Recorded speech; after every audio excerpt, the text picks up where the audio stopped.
இன்று இரவு தியானத்திற்காக தேவன் நமக்கு தந்த வேத வசனம் ஏசாயா 41வது அதிகாரம் 21வது வசனம். உங்கள் வழக்கை கொண்டு வாருங்கள் என்று கர்த்தர் சொல்லுகிறார். கிறிஸ்துவுக்குள் பிரியமானவர்களே, வீட்டில் ஏதாவது ஒரு பிரச்சனை அப்படின்னா உடனே அதை யார்கிட்டையாவது ஷேர் பண்ணணும் அப்படின்னு தோணும். அது மருமகள் பற்றியோ, இல்லை மாமியார் பற்றியோ, கணவன் பற்றியோ, மனைவி பற்றியோ, இல்லை பிள்ளைகள் பற்றியோ, பெற்றோர்கள் பற்றியோ ஏதாவது ஒரு குறை அப்படின்னா யாருக்கிட்டையாவது கண்டிப்பாக அதை ஷேர் பண்ணணும் அப்படின்னு நம்ம நினைக்கிறோம்.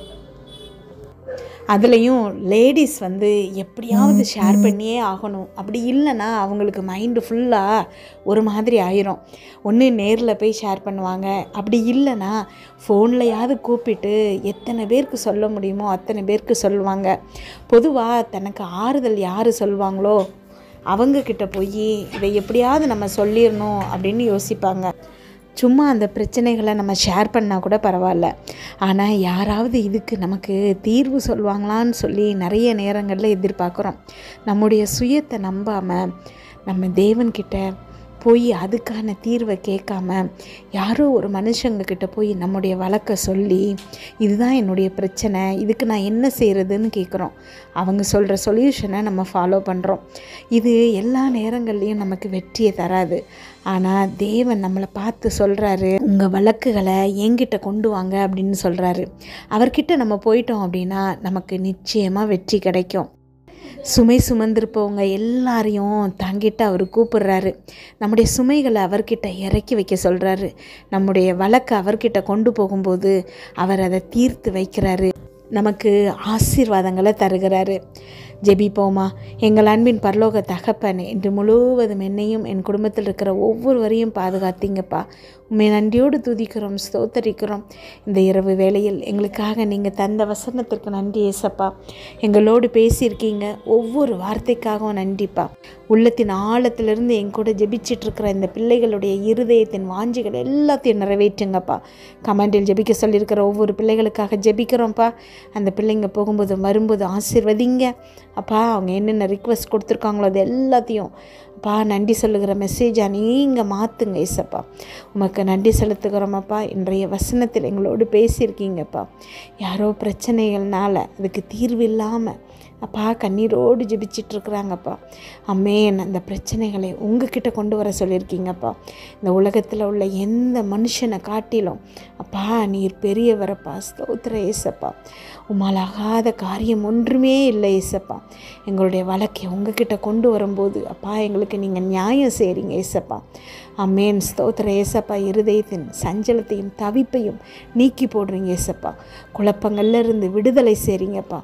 ஏன்னா நீங்கள் நேசிக்கிறீங்கப்பா, எங்களை அளவுக்கு அதிகமாக நேசிக்கிறீங்க ஏசப்பா. அம்மேன், ஸ்தோத்திரம் ஏசப்பா. எங்களுக்காக உம்முடைய ஜீவனை தந்த உம்முடைய அன்பை அப்பா நாங்கள் ஸ்தோத்திர ஏசப்பா நன்றியோடு துதிக்கிறோமப்பா, ஸ்தோத்தரிக்கிறோமப்பா. இவ்வளவு அன்பு செய்தப்பா உண்மை நாங்கள் நன்றியோடு துதிக்கிறோம். உங்களுடைய வழக்குகளை தேவன்கிட்ட நீங்கள் கொண்டு போகிறது மூலமாக அது பெருசாகிறதுக்கு வாய்ப்பே இல்லை. மனுஷங்க கிட்ட சொல்லும்போது அது பெருசாகும், வேறு மாதிரி திரும்பும். ஆனால் தேவன் உங்களை ஸ்தோத்திரம் அந்த வழக்கிலிருந்து விடுவிக்க வல்லவராக இருக்கிறாரு. அதற்கான தீர்வை சொல்ல வல்லவராக இருக்கிறாரு. அவருக்கு இறந்த காலம், நிகழ்காலம், எதிர்காலம் எல்லாம் தெரியும். காலத்திற்கு அப்பாற்பட்ட தேவன். எதை குறித்து நீங்கள் கவலைப்பட்டுட்ருக்கீங்களோ, எதை குறித்து உங்கள் இருதயத்தில் பயங்கரமான குழப்பம் இருக்குதோ, சமாதானம் இல்லாமல் ஏதோ ஒரு பாரம் உங்களை அழுத்திட்டு இருக்குதோ, இன்றைக்கு தேவன் உங்களை விடுதலை செய்கிறாரு. ஆமென், ஸ்தோத்திர ஏசப்பா. அதெல்லாவற்றிலிருந்து உங்களை நீக்கி விடுதலையாக்கி கர்த்தருக்குள் சந்தோஷமாக இருக்க வைக்க போகிறாரு. அவருடைய சமாதானத்தை உங்களுக்கு தருகிறாரு.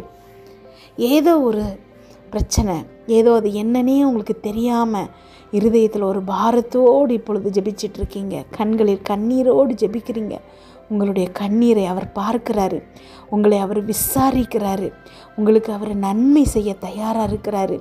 ஆதரவு கரங்களை நீட்டுறாரு, கட்டி அணைக்கிறாரு, நெத்தியில் முத்தம் செய்கிறாரு. அவர் உங்களை நேசிக்கிறாரு. அது மட்டும்தான் இதுக்கு காரணம், வேறு எந்த எதிர்பார்ப்பும் இல்லை. ஆமென்.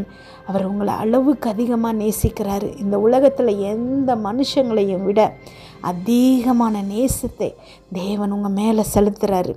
ஆமேன். ஸ்தோத்திரம் ஏசப்பா. அதன் பொருட்டு இன்றைக்கு உங்களை விடுதலை செய்கிறாரு. ஆமேன். இந்த குழப்பங்கள்லேருந்து, இருதயத்தின் பாரத்திலிருந்து உங்களை விடுதலை செய்கிறாரு. எல்லா பிரச்சனைகளையும் சரி செய்கிறாரு. உங்கள் வழக்கை தீர்த்து வைக்கிறாரு. உங்களுக்கு சமாதானத்தை தருகிறாரு. உங்கள் குடும்பத்தை ஆசீர்வதிக்கிறாரு.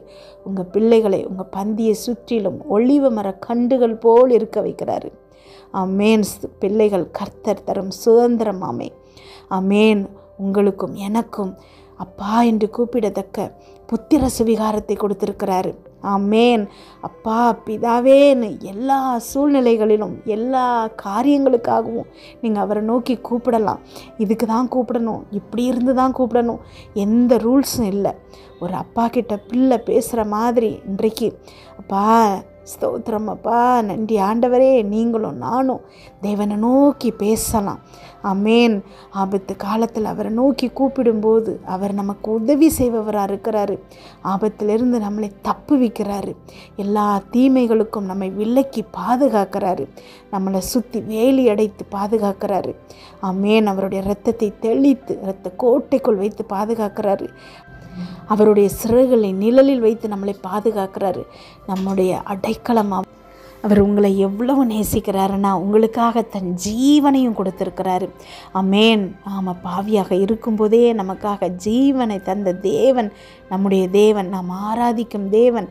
ஆமேன். எவ்வளவு நல்லவர் என்பதை நீங்கள் ருசித்து பாருங்கள். ஆமேன். ஸ்தோத்திர ஏசப்பா. நன்றி ஆண்டவரே. என்னோடு ஜெபித்து கொண்டிருக்கும் ஒவ்வொரு பிள்ளைகளையும் உங்கள் கரத்தில் கொடுக்குற ஏசப்பா. ஆமேன். நீங்கள் அந்த பிள்ளைகளை அப்பா பாதுகாக்கிறீங்கப்பா. அதற்காக உமக்கு நன்றி செலுத்துகிறோம் அப்பா. ஆவியானவர் இந்த பிள்ளைகளை வழி நடத்தட்டும்ப்பா. இன்று இரவு இந்த பிள்ளைகள் தூங்கும்போது சுகமான உறக்கத்தை கொடுங்க, நல்ல சொப்பனங்களை கொடுங்கப்பா. வீட்டை சுற்றும் இரத்தத்தை தெளிக்கிறோம். அதிலிருந்து புறப்படுகிற வல்லமை எல்லா தீங்கு, பொல்லாப்பு, பொறாமை, எரிச்சல், கெட்ட ஆவிகள், பில்லி, சூனியம், மந்திரம், செய்வினை, பாவம், சாபம், நோய், விபத்து எல்லாவற்றிலிருந்து விலக்கி பாதுகாப்பதாக. நாளை காலை எழுந்திருக்கும் போது புதிய கிருபையால் தாங்குங்கப்பா. இதை கேட்டுக்கொண்டிருக்கும் ஒவ்வொரு பிள்ளைகளின் இருதயத்தையும் உங்களுடைய கிருபையினாலும் சமாதானத்தினாலும் பலப்படுத்துங்க. இயேசு கிறிஸ்துவின் மூலம் ஜெபம் கேளும் நல்ல பிதாவே. ஆமேன்.